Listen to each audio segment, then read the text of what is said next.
Olá, eu sou Vinícius Feliciano e está no ar mais um Idoso em Foco. Nesta temporada especial, nosso podcast é produzido em parceria com o Instituto de Educação Física e de Esportes, o IFD. Olá, eu sou Flávia Porto, professora do IFD da UERJ. E eu sou Diva Teles.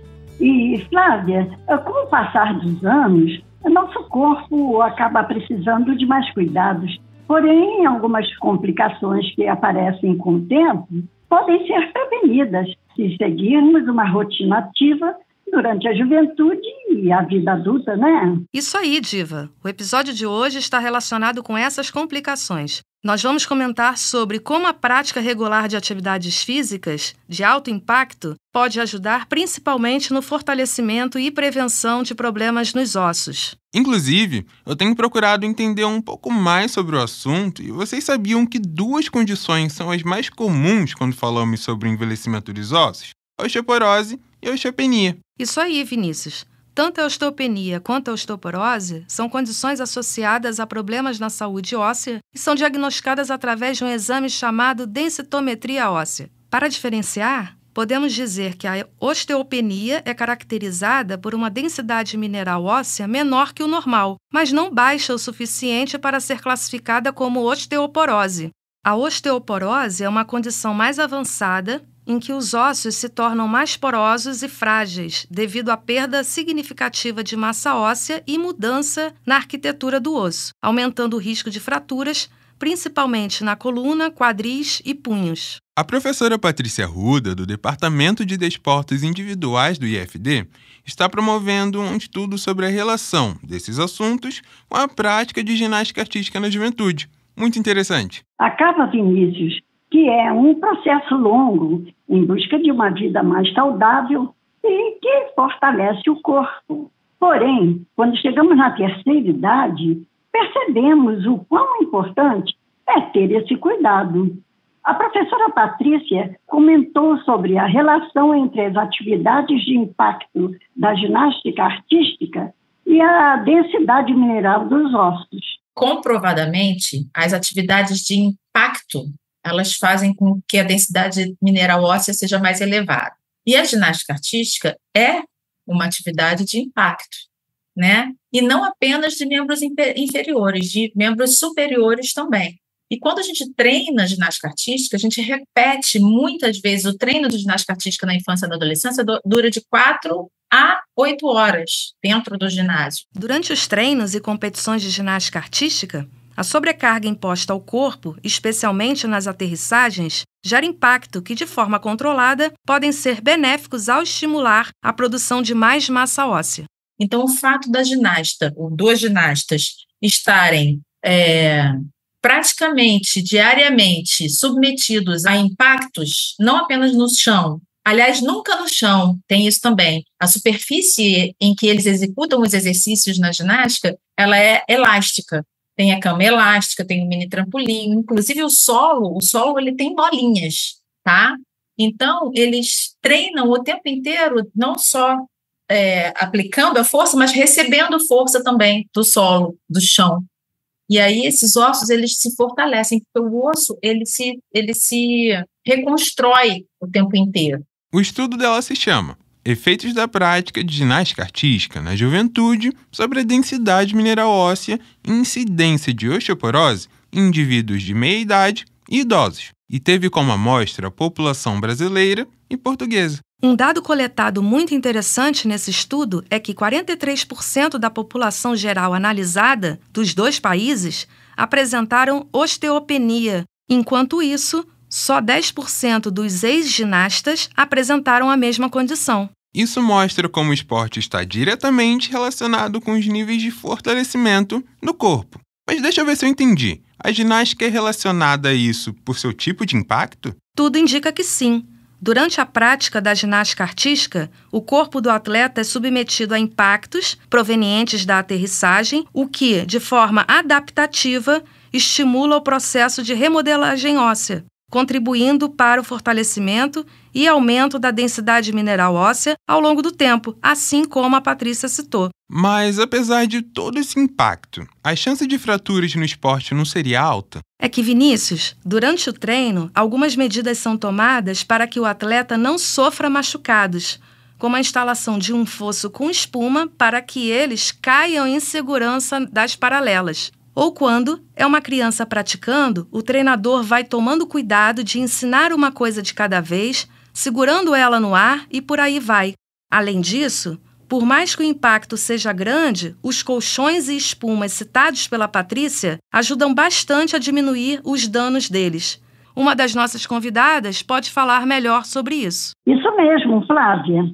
A Berenice Wilke, ex-ginasta, que representou o Brasil em diversas competições, conversou um pouco com a gente sobre como o corpo dela foi se fortalecendo com o tempo de prática. Eu fui uma ginasta que eu não me machuquei. Eu até hoje, estou com 75 anos, vou fazer 76 em junho, nunca tenho os joelhos inteiros, os tornozelos inteiros, os punhos inteiros. Então, e treinava forte.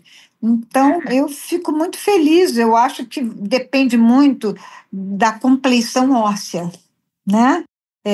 Da densidade óssea das pessoas.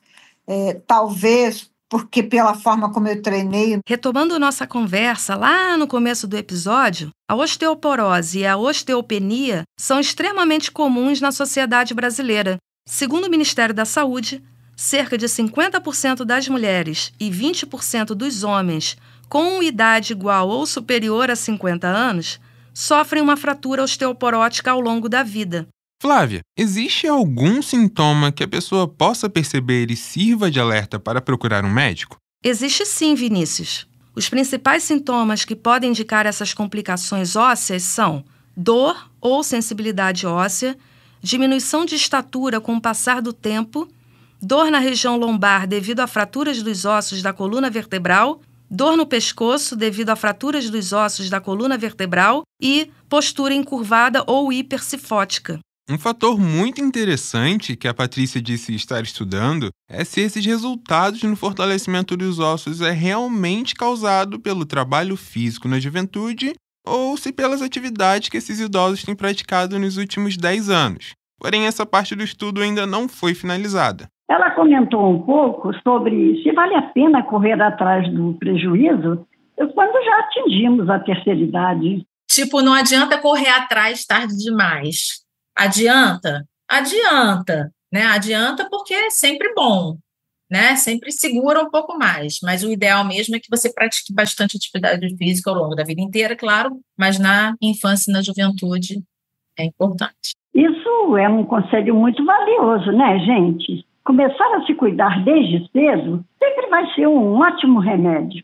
Além de que as atividades físicas são ótimas para conhecer novos amigos e participar de outras comunidades. Exatamente, Diva. Alguns estudos apontam a idade ideal para começar a praticar a ginástica artística. A Berenice falou um pouco disso com a gente. Olha, existem algumas pesquisas sugerem bem jovenzinho, né?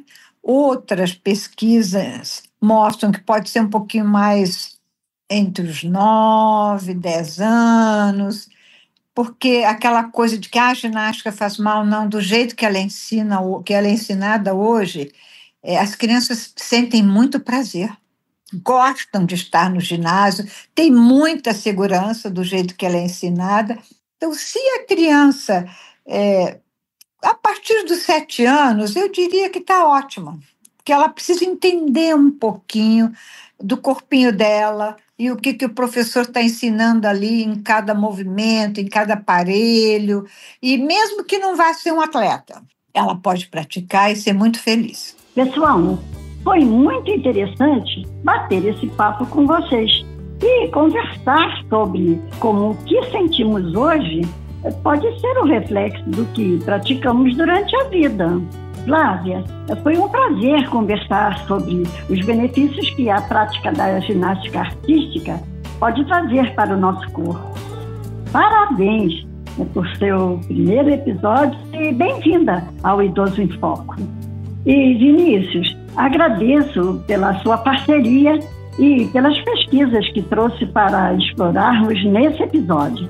Certamente desmistificamos algumas dúvidas sobre esse assunto e esperamos trazer atualizações sobre isso no futuro. Obrigada, Diva. Esses assuntos devem ser cada vez mais discutidos para que nossos ouvintes entendam a importância de estar sempre buscando uma vida mais saudável. Viver bem é sempre bom. O prazer foi todo meu, Flávia e Diva. Tenho certeza de que com essa equipe nós teremos uma temporada realmente especial, com muitos assuntos legais e conversas edificantes. E a você que nos escutou até agora, muito obrigado pela audiência e até a próxima. Idoso em Foco. Produção Rádio UERJ. Apoio: Coordenação de Aperfeiçoamento de Pessoal de Nível Superior, CAPES, Instituto de Educação Física e Desportos. Programa de Pós-Graduação em Ciências do Exercício e do Esporte. E divulgação científica da Pró-Reitoria de Pós-Graduação e Pesquisa. Realização: Centro de Tecnologia Educacional da UERJ.